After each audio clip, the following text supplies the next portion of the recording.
ഇനി അടുത്തത് some ifs, അതായത് മൾട്ടിപ്പിൾ ക്രൈറ്റീരിയ മീറ്റ് ചെയ്യാൻ. രണ്ട് ക്രൈറ്റീരിയ, ഒന്ന് വെസ്റ്റ് ആയിരിക്കണം, രണ്ടാമത്തത് ഓറഞ്ചസിന്റെ ആയിരിക്കണം. അപ്പൊ വെസ്റ്റ് റീജിയനിലെ ഓറഞ്ചസിന്റെ സെയിൽസ് ആണ് നമ്മളിപ്പോ കണ്ടുപിടിക്കാൻ പോണത്.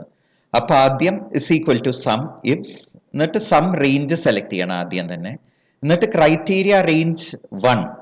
ക്രൈറ്റീരിയ റേഞ്ച് 1 അതായത് റീജിയൻ ആണ്. എന്നിട്ട് അവിടെ വെസ്റ്റ് സെലക്ട് ചെയ്യണം ക്രൈറ്റീരിയ, എന്നിട്ട് കോമ ക്രൈറ്റീരിയ റേഞ്ച് 2, അതായത് പ്രോഡക്റ്റിന്റെ range orange, apple, D4 to D12, എന്നിട്ട് അവിടെ ഓറഞ്ച് സെലക്ട് ചെയ്യണം. എന്നിട്ട് അത് ബ്രാക്കറ്റ് ക്ലോസ് കൊടുക്കുകയാണെന്നുണ്ടെങ്കിൽ വെസ്റ്റില് ഓറഞ്ചസിന്റെ സമ്മ് കിട്ടും. അതാണ് സം ഇഫ്സ് എന്ന് പറയുന്നതിന്റെ യൂസ്.